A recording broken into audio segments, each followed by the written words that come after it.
नमस्कार दोस्तों, आज हम फ़ार्मा सेक्टर के एक बहुत ही अच्छे स्टॉक के बारे में बात करेंगे। आप जैसा आप लोग देख रहे होंगे स्क्रीन पे ग्रैन्युल्स की बात कर रहे हैं हम लोग, ग्रैन्युल्स इंडिया की। और इसको एक छोटा पैकेट बड़ा धमाका बोला जाता है फ़ार्मा सेक्टर का। तो आज इसकी हम डिटेल एनालिसिस करते हैं। टेक्निकल भी करेंगे, फंडामेंटल भी करेंगे और इसके टारगेट और ड्यूरेशन सबको डिस्कस करेंगे। उसके पहले एक छोटा-सा इंट्रोडक्शन इसके बारे में आपको दे दे देता हूँ। ग्लेनस इंडिया एक फार्मा सेक्टर का स्टॉक है और ये पैरासिटामॉल हो गया, फिनिश्ड मेडिसिन्स हो गई, फिनिश्ड फेड बोलते हैं ये सब चीज़ें बहुत सारे फॉर्मुलेशंस पे काम करता है फार्मा सेक्टर के। एक बहुत ही वास्ट इसका एक प्रोडक्ट कैटलॉग है और ये क्या नाम है मैं बहुत सारी कंपनीज़ के लिए मैन्युफैक्चरिंग भी करता है, उनका फॉर्मुलेशन भी रेडी करता है। और इसके जो फुटप्रिंट्स हैं वो केवल इंडिया में नहीं है, इसके फुटप्रिंट्स आपको बाहर भी मिलेंगे, यूएस में भी ये काम काम करता है। ये आपका क्या नाम है साउथ अफ्रीकन कंट्रीज़ में भी करता है और अदर कॉन्टिनेंट्स में भी इसके सिग्निफिकेंट प्रेजेंस बनी हुई है। और मतलब इसका केवल इंडियन कॉन्टिनेंट का डिपेंडेंट बिज़नेस नहीं है। दूसरी चीज़, इस स्टॉक को सेलेक्ट इसलिए किया गया है कि इंडिया में यदि आप अभी आप देखेंगे तो इंडिया का में फार्मा सेक्टर काफ़ी कुछ सालों से करेक्शन में चल रहा था। ज़्यादातर फार्मा कंपनीज़ अपना अच्छा नहीं कर रही थी, वो करेक्शन फेज़ में चल रही थी। लेकिन अब पूरा सेक्टर ही उसका क्या नाम है उस करेक्शन फेज़ से बाहर आ रहा है। जब किसी चलते हुए सेक्टर की कोई कंपनी बहुत अच्छा करती हुई दिखती है या वो ब्रेकआउट दे रही होती है, इसका मतलब वो और अच्छा करेगी। रीज़न ये है कि पूरा सेक्टर ही अच्छा करने जा रहा है और जब पूरा सेक्टर अच्छा करने जा रहा है तो उसका जो बेस्ट परफॉर्मर होगा या मिडल के क्लास का जो परफॉर्मर होगा वो तो अच्छा करेगा ही ना। तो वो भी एक रीज़न है और ये वैसे भी इसकी जो एक बैलेंस शीट वगैरह है, जो इसके काम करने का तरीका है, इसका जो मैनेजमेंट है, जिसके बोर्ड मेंबर हैं, प्रमोटर्स हैं, बहुत ही सॉलिड अप्रोच रखते हैं। आगे हम वो सब डिस्कस करेंगे। तो चलिए पहले फंडामेंटल एनालिसिस ही करते हैं सो दैट हमको ये क्लियर हो कि ये स्टॉक बेसिकली कर क्या रहा है, कमा क्या रहा है, अपने इन्वेस्टर्स को कमा के दे क्या रहा है। ठीक है? तो इसके लिए हम टिकट टेप डॉट इन पे आ गए हैं। बहुत लाइक काम की वेबसाइट है। आप लोगों को मैं ये बता दूँ, आप लोग भी इसको रेफर कर सकते हो अपने एनालिसिस वगैरह के लिए। ठीक है ना? तो ये देखिए मैंने टिकट टेप डॉट इन पर ग्लोबल इंडिया का चार्ट लगा दिया, वो डेटा यहाँ पे अपलोड कर दिया है। आप इसका पी रेशियो भी देखेंगे तो 21.67 के आसपास है और सेक्टर का पी 35 है, यानी काफ़ी बड़ा रूम इसके पास ऑलरेडी अवेलेबल है अभी ग्रोथ पर्सपेक्टिव में यदि देखा जाए तो। ठीक है? और यदि हम इसके फाइनेंशियल्स पे जाएँ, सबसे इम्पोर्टेंट चीज़ फाइनेंशियल्स ही होती है, जब कमाएगा नहीं तो देगा क्या? ठीक है ना? तो यदि ये चार्ट जो छोटे-छोटे स्निपेट्स होते हैं ना, इनको पढ़ लिया करिए। किसी भी स्टॉक के बारे में यदि एनालिसिस कर रहे हो, थोड़ा-सा आइडिया लग जाता है। इसमें लिखा है over the last 5 years revenue has grown at 21.22%, जबकि इंडस्ट्री की जो ग्रोथ है 7.7%, यानी 3 गुने से भी ज़्यादा ये अच्छी ग्रोथ कर रहा है पूरी इंडस्ट्री से भी कंपेयर किया जाए। ठीक है? और like over the last 5 year market share increase 0.75 to 1.32, यानी अप्रॉक्सिमेटली उसने मार्केट शेयर को भी लगभग डबल कर दिया, पूरा डबल नहीं लेकिन लगभग डबल कर दिया, which is very huge growth within within a 5 years of time. ठीक है? और higher than industry net income यदि हम देखें तो नेट इनकम पूरी इंडस्ट्री की जो हुई है एवरेज वो 3.92 है, बट इसकी 2% है, तो भी एक बहुत बड़ी ग्रोथ है। इज नॉट ए लाइक लगभग ये 6 से 7 गुना उसने अच्छा परफॉर्म किया हुआ है अगर इंडस्ट्री वाइज को कंपेयर करेंगे। तो इसका मतलब ये उस इंडस्ट्री के लीडर स्टॉक में अब आने मतलब परफॉर्मेंस वाइज दिख रहा है और वो अच्छा परफॉर्म कर रहा है। ठीक है ना? देखिए लड़ाई में यदि कोई अच्छा परफॉर्म शुरुआत से करता है, इसका मतलब वो आगे भी अच्छा परफॉर्म करेगा। इस तरह की एनालिसिस की जाती है। अब इसकी हम बैलेंस शीट देखते हैं तो चीज़ें और भी क्लियर हो जाएँगी। चीज़ों को हमेशा इंटर रिलेट करके देखा करिए। किसी एक पॉइंट पे आके आपको कभी डिसीज़न किसी भी स्टॉक में पूरे लाइफ टाइम ये कॉन्सेप्ट याद कर लीजिए, किसी भी स्टॉक में किसी एक पॉइंट के बेस पे, किसी एक ब्रेकआउट के बेस पे या किसी एक चीज़ के बेस पे, एक लाइक छोटी-सी की एनालिसिस के बेस पे या किसी लाइक कोई भी ट्रेंड लाइन खींच लेते हैं, कुछ लोग ब्रेकआउट ले लेते हैं, कुछ लोग सपोर्ट रेजिस्टेंस कर लेते हैं। बहुत सारे टूल्स भी यूज़ करते हैं। किसी एक चीज़ के बेस पे कभी कोई ट्रेड नहीं लेनी चाहिए। आपको बहुत ही होलिस्टिक, बहुत ही ब्रॉडर व्यू आपको एनालिसिस करिए। उसके बाद यदि सारी पॉइंट्स आपके जितने भी मेजर पॉइंट्स हैं एनालिसिस के, फंडामेंटल और टेक्निकल, यदि एक ही दिशा में इशारा कर रहे हैं तभी आप उस स्टॉक में ट्रेड करिए। और मैं ऐसे ही स्टॉक आपको बताता भी हूँ जो लाइक आपको दिखते हैं कि भाई ये फंडामेंटली भी सही वही उसी एंगल में उसी दिशा में इशारा कर रहा है और टेक्निकली भी वही कर रहा है। ठीक है? तो इसका सबसे पहले हम बैलेंस शीट चेक करते हैं। रेवेन्यू 2014 में 1100 के आसपास था, 1100 करोड़ के आसपास था। ठीक है? ये बढ़ा हुआ है। काफ़ी तेज़ी से बढ़ा है। इसने इवन कोविड टाइम में भी इसने बहुत ज़्यादा बहुत ज़्यादा क्या डिप लिया ही नहीं, ठीक है? और आज वो विदिन लाइक 14 और 8 मतलब 8 साल ही बोलेंगे हम, ठीक है? 8 साल में इसने अपने आप को 4 गुना रेवेन्यू वाइज़ कर दिया। Still that year is not like finished. ये अराउंड 4500 के आसपास मेरा कैलकुलेशन है, तकरीबन 4500 या 5000 के आसपास ये रेवेन्यू वाइज़ क्लोज़ करेगा इस साल 2022 को, ठीक है? प्रॉफिट भी हम देखेंगे तो उसी रेशियो में बढ़ा हुआ है। यदि आप 2014 का प्रॉफिट देखेंगे तो 175 करोड़ ही होता था इसको टोटल 1100 करोड़ के उसमें रेवेन्यू में प्रॉफिट।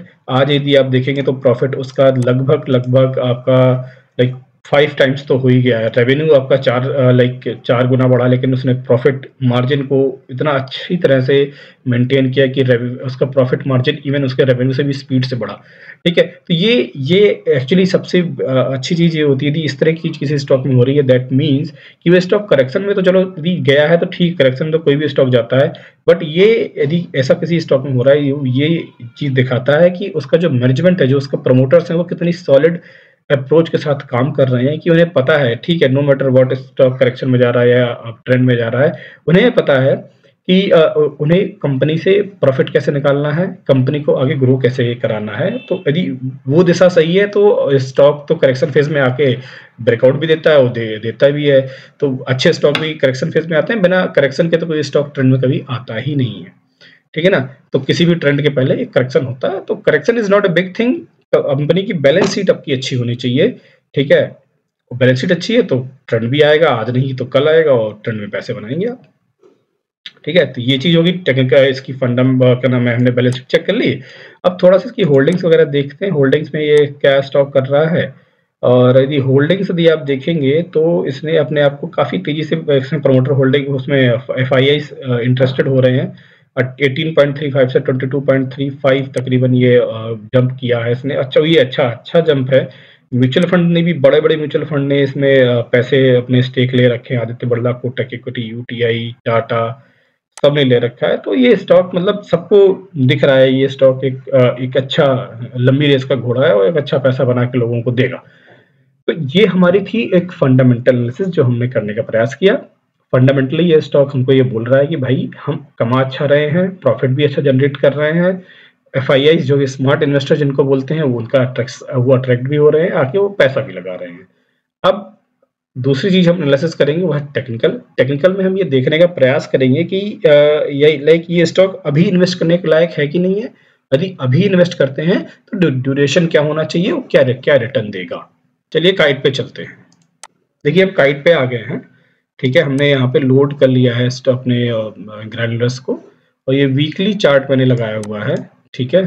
और वीकली चार्ट में मैंने 2 ही मूविंग एवरेज 150 लगाई हुई है, नथिंग एल्स। और मैंने आपको बताया हुआ है जब भी कुछ अच्छा ट्रेंड होता है, एक बढ़िया ट्रेंड आपको मिलता है जब, तो वो स्टॉक जो होता है, जो चार्ट के अंदर जो स्टॉक होगा, वो आपका इन दोनों मूविंग एवरेज से बहुत तेजी से उनसे दूर भागेगा, उनसे दूर ही ट्रेड करता रहेगा, एक डिस्टेंस मेंटेन करके चलेगा। तो आप देखिए किसी भी उसमें जाएंगे ट्रेंड में, आपको हमेशा ये चीज कॉमन मिलेगी, ठीक है ना? तो ये पहचान होती है कि ट्रेंड चल रहा है कि करेक्शन चल रहा है, ठीक है?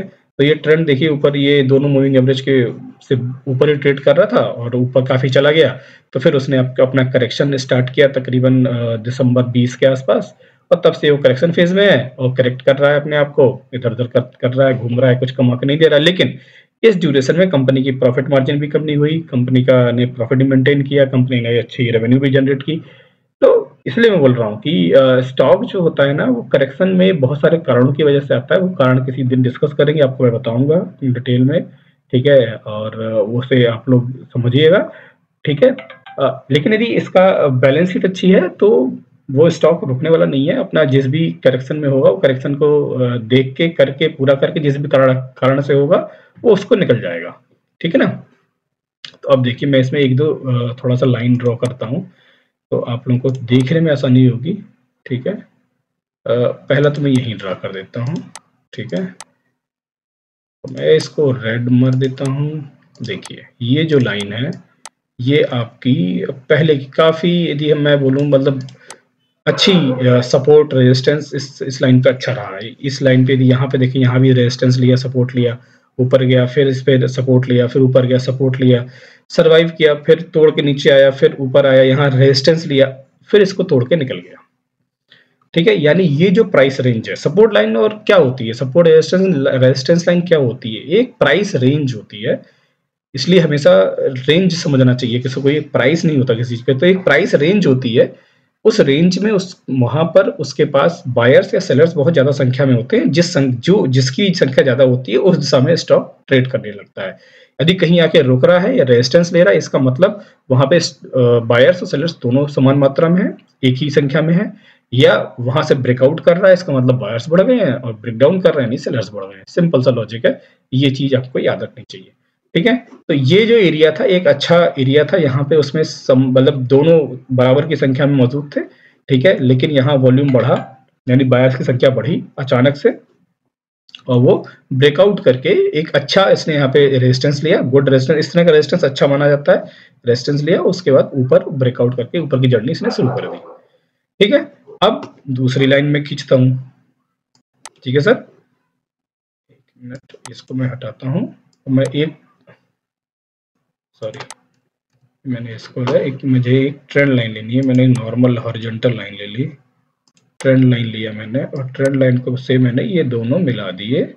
तो मैं ये देखना चाह रहा हूँ, आप लोग देखिए, आप लोग इसको समझिए, मैं कंप्लीट, अब देखिए, अब मैं क्या देखना चाह रहा हूँ, मैं ये देखना चाह रहा था कि ये जो सपोर्ट रेजिस्टेंस लाइन थी, इस पे तो उसने ब्रेकआउट कर दिया, लेकिन अब ब्रेकआउट का एक ही कंफर्मेशन नहीं हो सकता ना, एक के बीच पे नहीं करना, आपको मल्टीपल तरीकों से उस पॉइंट को वेरीफाई करना है कि भाई ब्रेकआउट एक्चुअली हुआ है कि नहीं हुआ है।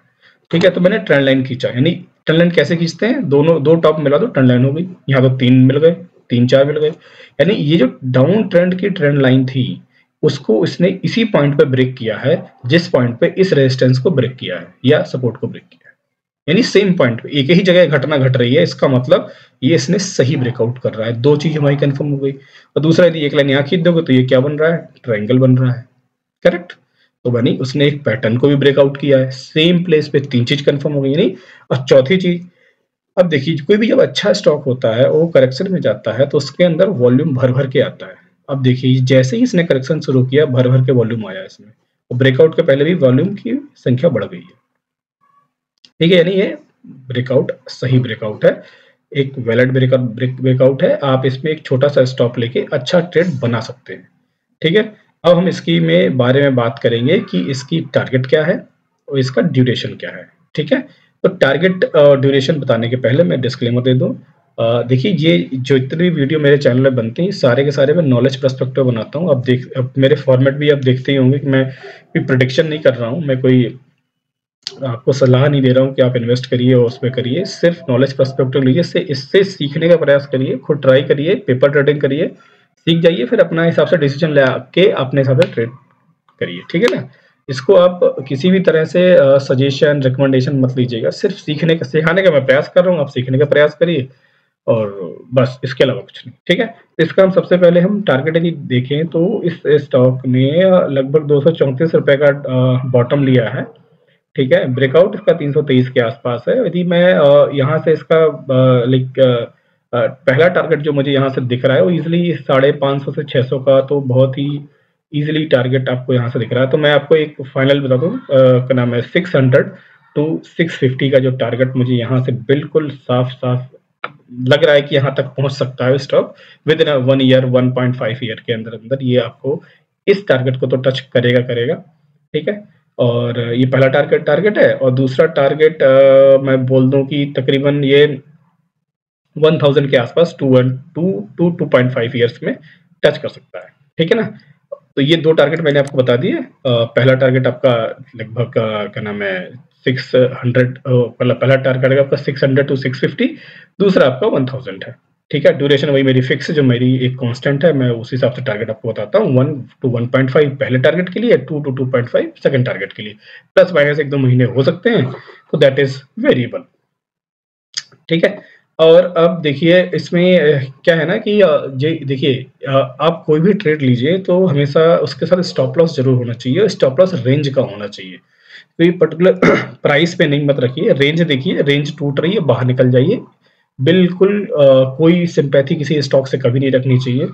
आप स्टॉक मार्केट को गुरु मान के चलिए। यदि स्टॉक मार्केट आपसे बोल रहा है भाई ये प्राइस ब्रेक हो रहा है, बाहर निकल जाइए, तो इसका जो स्टॉप लॉस का ब्रेक प्राइस है वो आपका तकरीबन यहाँ पे आप यदि बाई कर रहे हैं 360 के आसपास, तो आपका ये जो कैंडल ब्रेकआउट की कैंडल है वो उसकी जो बॉडी है उसके आसपास का आप रख लीजिए, यानी 320 से लेके आप 300 मतलब 310 से लेके 330 के बीच का ये रेंज रख सकते हैं कि इस रेंज में ट्रेड कर रहा है, you can be like comfortable. इसके नीचे आ रहा है, आप तुरंत निकलिए, आपको रुकने की कोई जरूरत नहीं है। तो 310 से 330 यानी 20 रुपए का रेंज मैं आप लोग के लेके चल रहा हूँ। ये हो सकता है कि इस रेंज में थोड़ा सा आगे घूम सकता है बट यही रेंज में आप अपना स्टॉप लॉस को रखिए, मैं आप ठीक है, और इस पे लेके ट्रेड करिए, और all the best, thank you. इस तरह की इंटरेस्टिंग फाइनेंशियल अपडेट्स के लिए, स्टॉक के अपडेट्स के लिए, म्यूचुअल फंड के अपडेट्स के लिए आप मेरे ट्विटर हैंडल फिनवेस्टिंग एके को भी फॉलो कर सकते हैं। मैं इस पे भी कुछ डालता रहता हूँ, ठीक है। और इसी तरह से मेरा फेसबुक पेज भी है फिनवेस्टिंग एके के नाम से, फोटो आप लोग देख रहे हैं, ये सेम मेरे चैनल पे भी है, ट्विटर हैंडल पे भी है और फेसबुक पे भी। इसको भी आप लोग फॉलो कर सकते हैं, इसको भी ट्रैक कर सकते हैं। ये आप लोगों की काफ़ी मदद करेगी चीज़ों को अपडेट जल्दी आप तक। वीडियो को अंत तक देखने के लिए आपका बहुत बहुत धन्यवाद। वीडियो अच्छा लगा हो तो इसको लाइक और शेयर करें और चैनल को सब्सक्राइब करें। Thank you.